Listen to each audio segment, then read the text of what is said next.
Hello बच्चों, अपने पिछले वीडियो में हमने सारणिक के अंतिम गुणधर्म का अध्ययन किया, उसके ऊपर कुछ सवाल भी किए और अंत में हमने वर्ग आव्यूह का सारणिक का अध्ययन किया। आइए अब हम वर्ग आव्यूह की सारणिक पर आधारित एक और एग्जाम्पल पर विचार करते हैं, जो कि आपके स्क्रीन पर दिखाई दे रहा है। यदि a बराबर एक आव्यूह दिया हुआ है तो डिटर्मिनेंट a का मान ज्ञात कीजिए। तो यहाँ पर आप देख सकते हैं कि यहाँ भी हम लोगों ने जो लाइनें इस्तेमाल की हैं वो ऊपर और नीचे दोनों जगह पर मुड़ी हुई हैं, जिससे पता लगता है कि ये एक आव्यूह है, सारणिक नहीं है। लेकिन जो हमसे पूछा गया वो कहा गया डिटर्मिनेंट a का मान ज्ञात कीजिए। इसका मतलब इसे हमें सारणिक में बदलना पड़ेगा। यहाँ हमने लिखा, यहाँ डिटर्मिनेंट a बराबर है।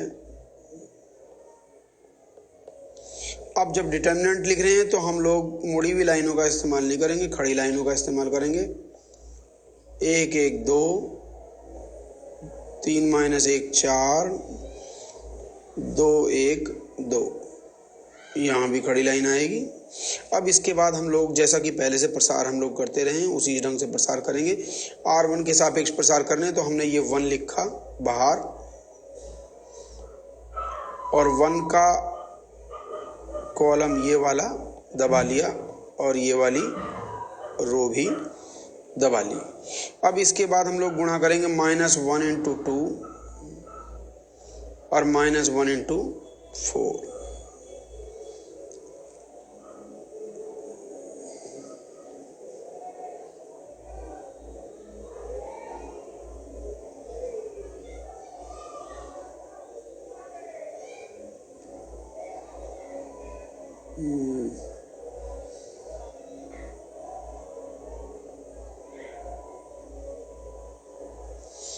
इसके बाद नंबर आता है हमारा इसका लिखने का 1। तो 1 लिखेंगे, यहाँ पर माइनस का होता है ये, फिर ब्रैकेट बनाएंगे, इस रो को पूरी दबा लेंगे और ये जो सेकंड कॉलम है इसको दबा लेंगे। तो ये एक तो 3 की 2 में गुणा होगी और 2 की 4 में गुणा होगी, -2 × 4 प्लस। अब इसके बाद नंबर आएगा इस 2 का, इस 2 को लिख लेंगे, ब्रैकेट बनाएंगे, इसकी रो को दबा लेंगे और इसके कॉलम को दबा लेंगे, थर्ड कॉलम को। तो 3 × 1 -2 × -1 आएगा, लेकिन माइनस पहले ही है तो 2 × -1 करेंगे तो ये प्लस हो जाएगा। 2 × 1 बराबर 1 × माइनस का 2 माइनस का 4 -1 × 3 × 2 यानी कि 6 -2 × 4 यानी कि 8 और +2 ब्रैकेट 3 + 2।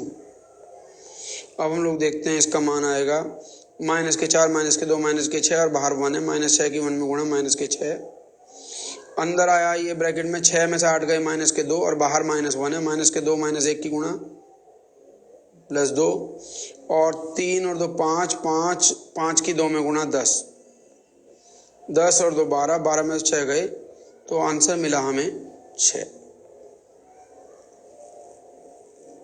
यहाँ आपके सामने स्क्रीन पर एक एक्सरसाइज दिखाई दे रही है जिसमें 2 सवाल हैं केवल। ये क्वेश्चन आप लोगों को करने हैं, एक समीकरण हल करने से संबंधित है और 2 वर्ग आव्यूह के सारणिक निकालने से संबंधित हैं। तो आप इन्हें कीजिए, कोई प्रॉब्लम आती है तो मुझसे पूछ सकते हैं। तो अब तक हम वर्ग आव्यूह का सारणिक पढ़ चुके हैं, उसके ऊपर हमने कुछ प्रश्न भी लिए। अब हम लोग इससे आगे बढ़ते हैं। एक एग्जाम्पल पर विचार कीजिए। मान लीजिए कि कैपिटल A बराबर 1 3 5 2 1 7 एक आव्यूह है और हम इस आव्यूह में से कोई एक पंक्ति या कोई स्तंभ को अगर निकाल दें, छोड़ दें, मान लीजिए मैं इस वाले को छोड़ देता हूं, तो जो बचा हुआ आव्यूह होगा वो ये बनेगा 1 3 2 1। इस आव्यूह को हम इस दिए गए आव्यूह का उपाव्यूह कहेंगे। इसी प्रकार से हम लोग और दूसरे उपाव्यूह बना सकते हैं। मान लीजिए मैं इस वाले कॉलम को छोड़ दूं तो एक और उपाव्यूह हम लोग प्राप्त कर सकते हैं 1, 5, 2, 7। एक से ज्यादा स्तंभ या एक से ज्यादा पंक्तियों को भी छोड़ा जा सकता है। मान लीजिए मैं इन दोनों स्तंभों को छोड़ दूं तो मुझे एक और उपाव्यूह मिल सकता है 1, 2। और अगर मैं ये वाले पंक्ति को छोड़ दूं तो एक और उपाव्यूह मुझे मिल सकता है 1, 3, 5। इससे स्पष्ट होता है कि यदि किसी दिए गए आव्यूह में से कुछ पंक्तियां या कुछ स्तंभों को छोड़ करके शेष आव्यूह को ले लिया जाए तो इस प्रकार प्राप्त आव्यूह दिए गए मूल आव्यूह का एक उपाव्यूह कहलाता है। उपाव्यूह की परिभाषा आपको सामने स्क्रीन पर दिखाई दे रही है, जो मैंने अभी समझाई बिल्कुल सेम उसी तरीके से लिखा गया है। और इसी के साथ साथ एक और चीज जो नीचे दी गई है उपसारणिक।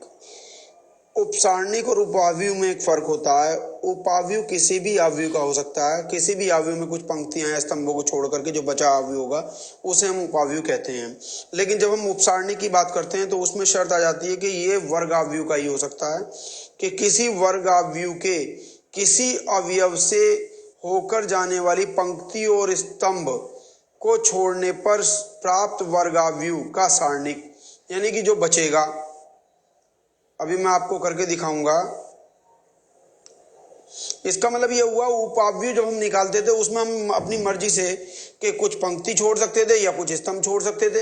एक पंक्ति दो स्तंभ, दो पंक्ति एक स्तंभ, या एक पंक्ति एक स्तंभ, या केवल एक पंक्ति छोड़ सकते थे। लेकिन यहाँ पर एक शर्त है कि एक तो यहाँ पर जो उपसारणिक होता है सदैव किसी अवयव से संबद्ध होता है। ये लिखा हमने, प्राप्त उपाव्यूह का सारणिक जो है उस अवयव का उपसारणिक कहलाता है। यानी कि जहां उपाव्यूह के लिए कोई नाम नहीं है, यहाँ पर उपसारणिक के लिए एक नाम है। वो किससे जुड़ा है? एक विशेष अवयव से जुड़ा हुआ है। हम कहेंगे इस अवयव का उपसारणिक। और इसके लिए शर्त यह है कि हम उस अवयव से जाने वाली पंक्ति और उस अवयव से जाने वाले स्तंभ दोनों को छोड़ना पड़ेगा। और जो अवयव बचेगा, कैसा वर्गाव्यूह बचेगा, उस वर्गाव्यूह को के सारणिक को हम लोग उस अवयव का उपसारणिक कहेंगे। और अब उपसारणिक को हम लोग इंग्लिश में माइनर शब्द का इस्तेमाल करते हैं, इसलिए उसको प्रायः कैपिटल M से प्रदर्शित किया जाता है। अभी मैं आपको इसके लिए आपके सामने एक एग्जाम्पल लेकर के दिखा रहा हूं विभिन्न उपसारणिकों को निकालने का तरीका। देखिए, एक उदाहरण उपसारणिक से संबंधित एक उदाहरण आपके सामने लिखा गया है। यदि एक कैपिटल A बराबर एक सारणिक है, कैसा आव्यूह है, कैसा वर्गाव्यूह है, दो पंक्तियां दो स्तंभ हैं, तो इसके सभी अवयवों के उपसारणिक निम्नलिखित होंगे। कैसे निकालें हमने उपसारणिक, जरा समझ लें। A एक 2/2 का आव्यूह है। 2/2 का आव्यूह जो लिखा जाता है वो इस तरह से लिखा जाता है। यहाँ पर पहली पंक्ति पहले स्तंभ का अवयव है, ये पहली पंक्ति दूसरे स्तंभ का अवयव,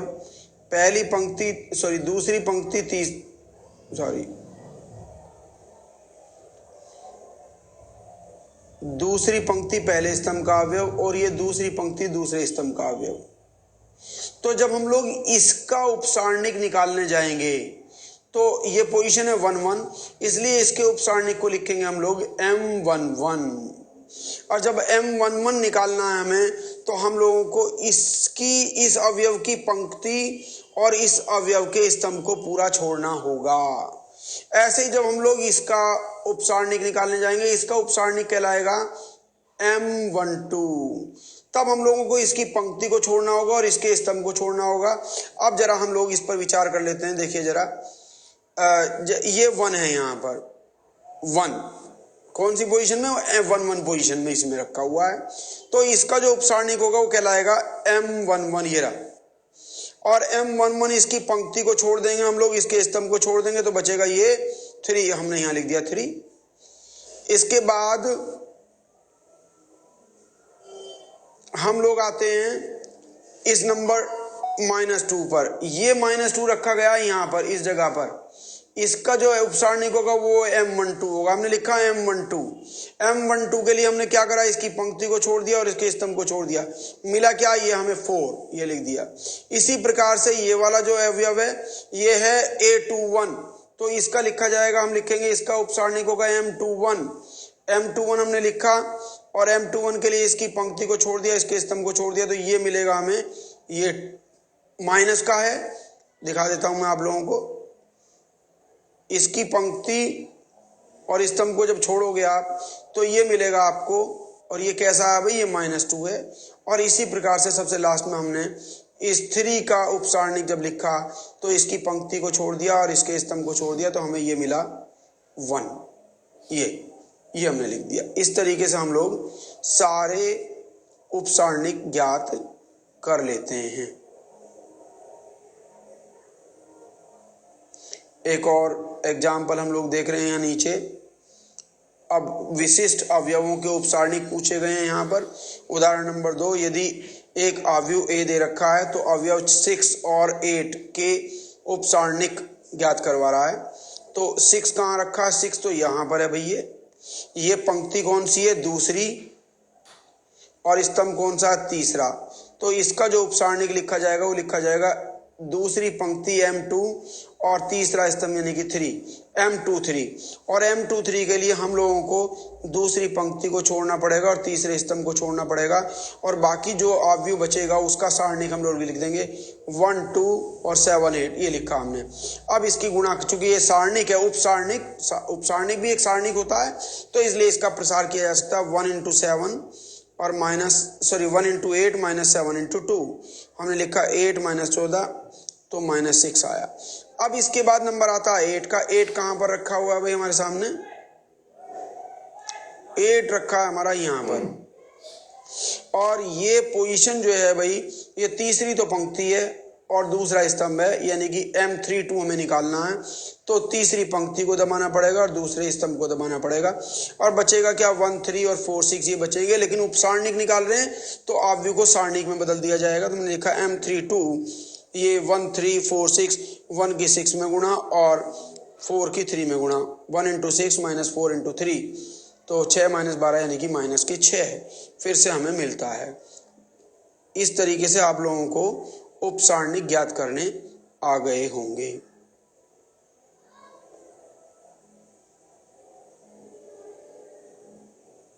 अब अवयव के ही संबंध में हम लोग एक और पद को परिभाषित करते हैं, जिसे हम लोग नाम देते हैं सहखंड। ये कभी कभी सहगुणनखंड भी कह देते हैं, इंग्लिश में हम लोग बोलते हैं कोफैक्टर। जिस प्रकार से हम लोगों ने भी पढ़ा, उपसारणिक सदैव किसी अवयव से संबद्ध होता है, बिल्कुल उसी प्रकार से कोफैक्टर भी किसी अवयव से संबंध होता है। और हम लोग लिखते हैं कि इस अवयव का कोफैक्टर, उस अवयव का कोफैक्टर, इस तरीके से हमें लिखा जाता है। तो हम यहाँ लिखते हैं, यहाँ पर जैसे मान लीजिए मैंने लिखा A23 का कोफैक्टर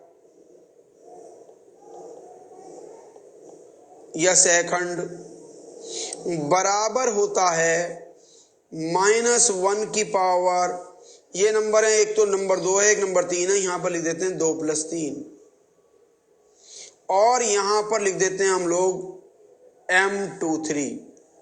ये M23 क्या है, M23 वही है जो अभी हम लोग पढ़ के आए, उपसारणिक किसका, इस A23 का उपसारणिक है M23।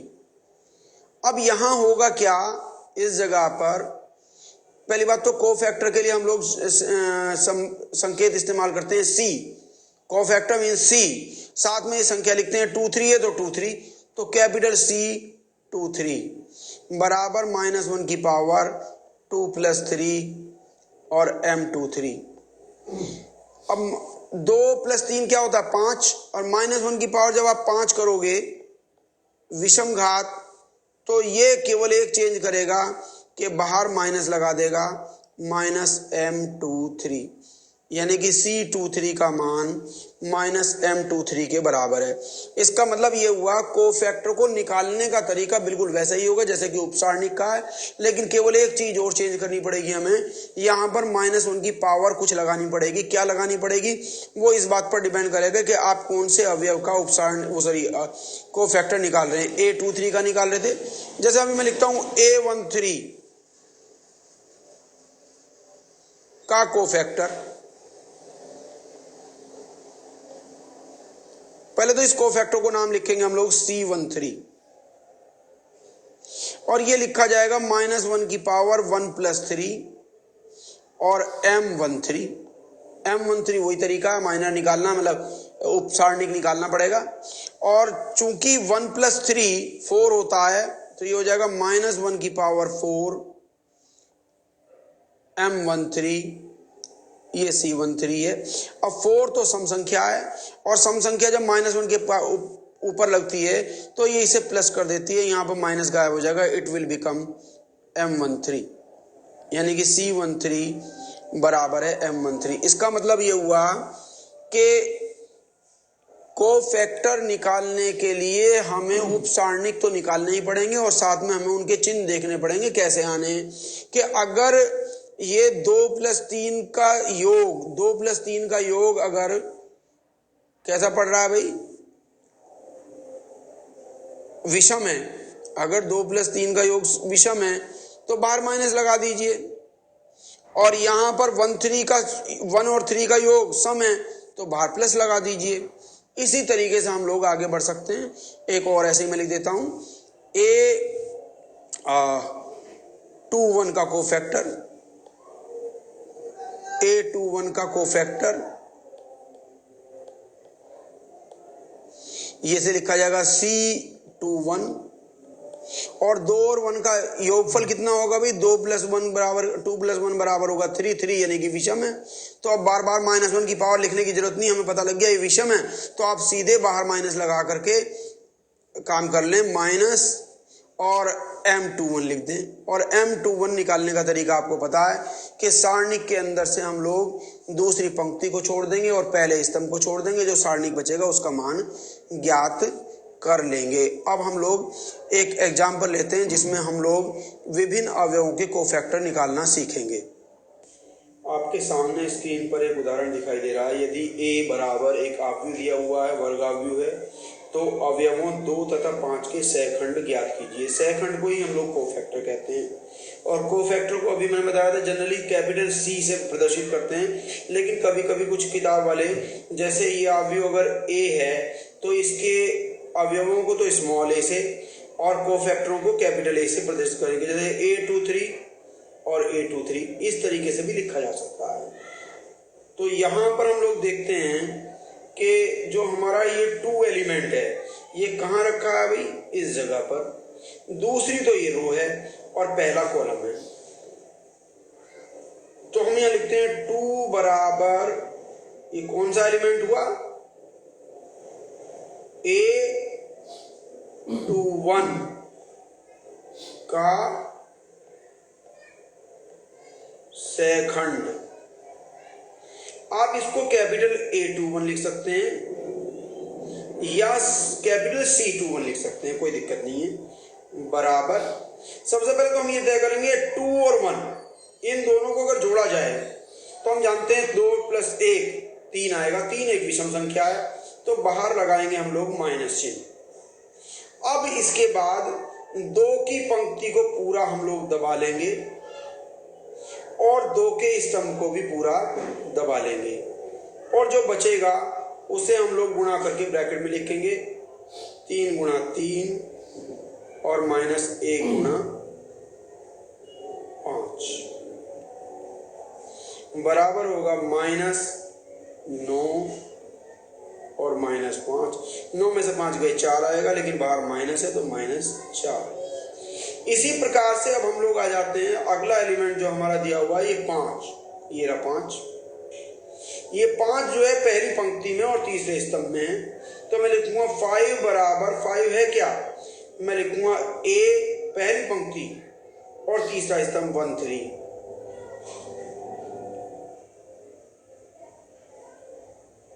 A13 का सेकंड A13 बराबर, सबसे पहले देखिए 1 और 3 का योग करेंगे, टोटल करेंगे तो 1 + 3 यानी कि 4, एक सम संख्या आती है और जब सम संख्या आती है तो बाहर प्लस होगा। अब इसके बाद हम लोग ये 5 का जो कॉलम है इसे दबा लेंगे और 5 की रो को भी दबा लेंगे और जो बचेगा ये 2 × 1 और 1 × -1, इसे लिखेंगे 2 × 1 और -1 × -1 बराबर होगा, प्लस लिखने की जरूरत नहीं है, 2 और माइनस प्लस का 1, 2 और 1 3। इस तरीके से हम लोगों को मिल जाते हैं। A21 जो है ये तो -4 है और A13 जो है ये 3 है। ये हमारा आंसर।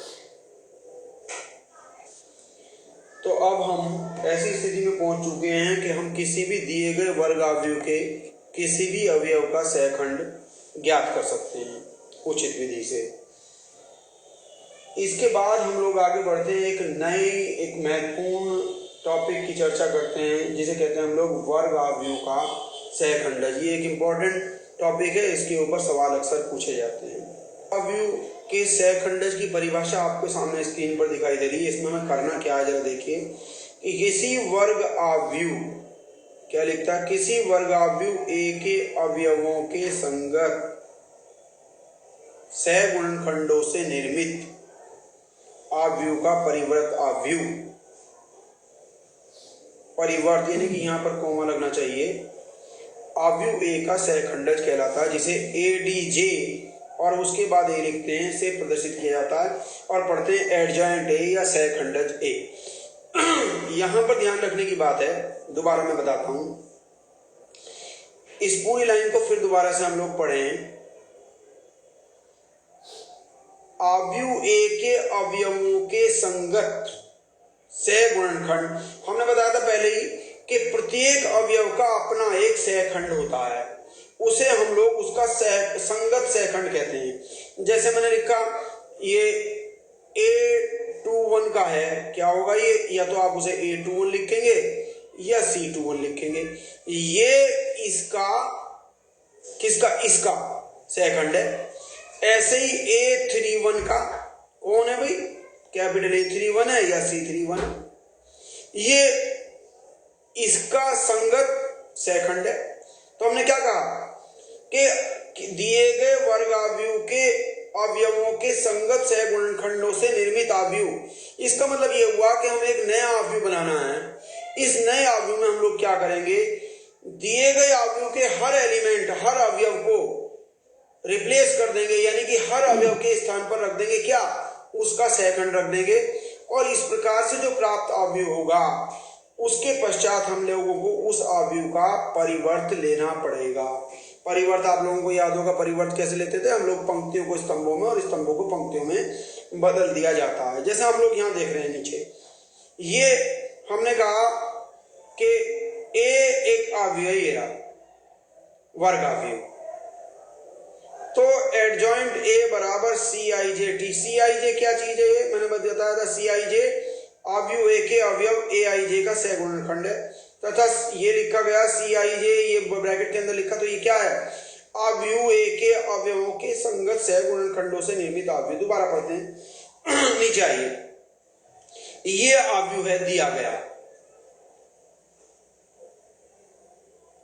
कैसा अवयव है भाई, दिया गया अवयव। हमने क्या किया, एक नया अवयव बनाया, ये रहा। कैसे बनाया, हमने इस एलिमेंट की जगह पर इसका सहखंड रख दिया, ये रहा C11। इस एलिमेंट की जगह पर इसका सहखंड रख दिया C12, इसकी जगह पर इसका सहखंड रख दिया C13।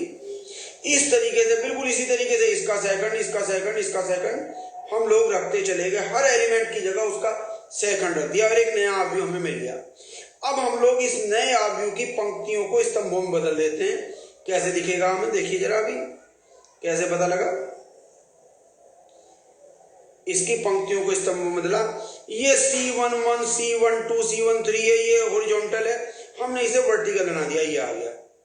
ये वाली जो रो थी इसे हमने ये बना दिया, ये वाली जो रो थी इसे हमने ये बना दिया, तो परिवर्त हो गया।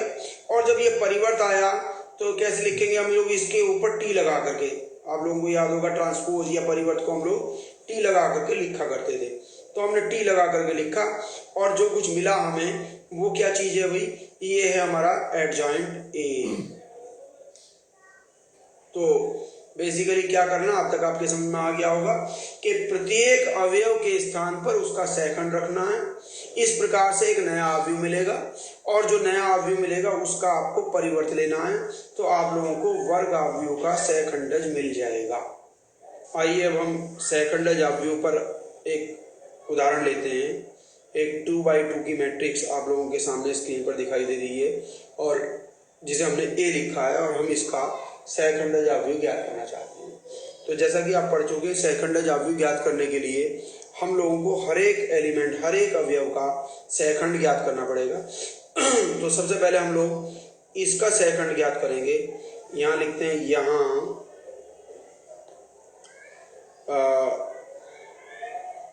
3 बराबर A11 का सेकंड, बाद में इतना लिखने की जरूरत नहीं पड़ती, हम लोग सीधे C11 या कैपिटल A11 लिखते हैं, लेकिन यहाँ पर हम लिख ले रहे हैं C11 बराबर। तो सबसे पहले 1 + 1 यानी कि सम संख्या तो प्लस होगा। इसके बाद हम लोग इस रो को दबा लेंगे और इस कॉलम को दबा लेंगे, जो बचेगा उसे लिख देंगे 4 यानी कि 4। अब हम लोग आ जाते हैं, इसका सेकंड निकालते हैं।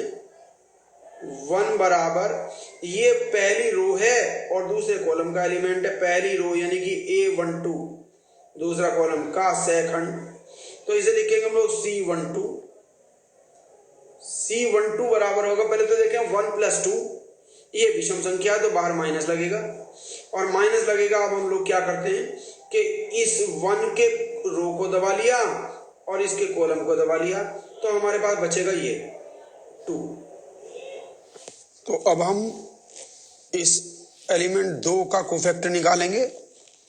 तो ये एलिमेंट जो है सेकेंड रो और फर्स्ट कॉलम में आ रहा है, इसलिए ये A21 लिखा जाएगा। तो मैं लिखूंगा 2 =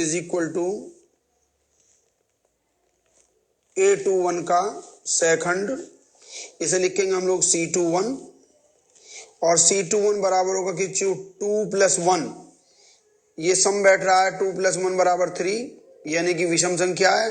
जब विषम संख्या है तो हम लोग बाहर माइनस चिन्ह लगाएंगे, माइनस, और इसके रो को दबा लेंगे और इसके कॉलम को दबा लेंगे, बचेगा 1 और यहाँ पर 1 लिख देंगे। इसके बाद हमारे पास बचता है ये 4, इसका कोफैक्टर निकालना हमें 4। ये 4 जो है वो दूसरी पंक्ति और दूसरे स्तंभ का एलिमेंट है, तो इसलिए हम इसे लिखेंगे A22 का सेकंड बराबर, ये होगा क्या, C22 लिखा जाएगा। और C22 चूंकि 2 + 2 की वैल्यू जो होती है वो है 4 का मतलब सम संख्या, इसलिए यहाँ प्लस साइन आएगा, प्लस साइन। और हम क्या करेंगे, इस 4 के रो को दबा लेंगे और कॉलम को दबा लेंगे, इसको दबाने के बाद हमें एलिमेंट मिलेगा ये वाला 3, तो हम लोग यहाँ लिख देंगे 3 बराबर 3। इस तरीके से हमारे पास अब सारे एलिमेंट जो थे उन सबके कोफैक्टर सेकंड मिल चुके हैं। इसलिए हम लोग लिखेंगे यहाँ पर सेकंडों का अवयव, सेकंडों का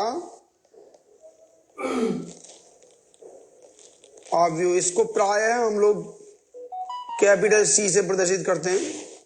तो कैपिटल C बराबर होगा, कैसे पता लगेगा भाई, हर एलिमेंट की जगह पर उसके कोफैक्टर को रखेंगे। जैसे यहाँ पर ये 3 है तो 3 तो हटा देंगे, उसकी जगह रख देंगे हम 4, और ये 1 है यहाँ पर तो 1 को हटा देंगे, उसकी जगह रख देंगे ये -2, और ये 2 है यहाँ पर, 2 को तो हटा देंगे और 2 की जगह लिख देंगे -1, और यहाँ 4 को हटा देंगे, 4 की जगह लिख देंगे 3। तो ये सेकंडों से बना हुआ व्यू है। अब हम लोग इसके बाद क्या करते हैं, इसलिए एडजॉइंट A बराबर, अब हम लोग इस C का ट्रांसपोज ले देंगे, यानी कि पंक्तियां तो स्तंभों में बदल जाएंगी और स्तंभ पंक्तियों में बदल जाएंगे। 4 - 2 और -1 3 डाउनवर्ड लिख दिया। ये हमारा आंसर है।